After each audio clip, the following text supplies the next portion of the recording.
पक्ष में कहना चाहूंगी। मैं एंडुबल Sai Reddy, regional college of management की प्रतिनिधि आप सबके समक्ष अपना वक्तव्य प्रस्तुत करना चाहूंगी। और अगर कहा जाए किसी भी चीज को गलत हाथ में अगर वो पड़ जाता है तो सर्वनाश होना सुनिश्चित है, लेकिन अगर वो सही हाथ में जाता है तो फिर वो किसी वरदान से कम नहीं होता। मैं आपको अगर उदाहरण दूं तो ये कहा जा सकता है स्वास्थ्य के क्षेत्र में कोई भी एक नया दवा का इन्वेंशन करना हो या फिर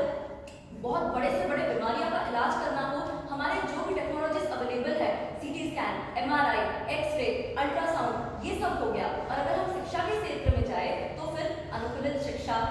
व्यक्तिगत शिक्षा, वर्चुअल ट्यूटर और साथ ही साथ अगर हम देखें ग्राहक को तो चैटबॉट यूज हो सकता है, चैटबॉट यूज हो सकता है। और साथ ही साथ अगर हम उद्योग और व्यापार के क्षेत्र में जाए तो इसमें भी कृत्रिम बुद्धि संचालन करता है और सक्रिय रूप से काम करता है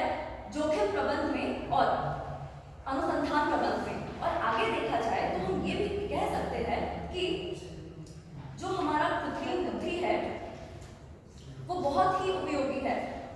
रोबोट इंसान का जगह नहीं ले सकता है, क्योंकि कुछ कुछ ऐसे कार्य होते हैं जिसमें थोड़ा सा अपमान होता है, जो जोखिमदायक होता है, जिसमें जान जाने का खतरा रहता है, तो एआई उसमें जा सकता है, कृत्रिम बुद्धिमत्ता का प्रयोग उसमें किया जा सकता है जिसमें वो इंसान के काम को सरल बनाए, आसान बनाए। जरा सोचकर देखिए,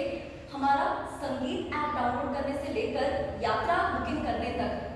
अस्पताल में चिकित्सा करने से लेकर मार्केटिंग में जाने तक हर चीज में यूज होता है। और अगर मैं सबसे बड़ा उदाहरण दूं तो एलॉन मस्क का जो नया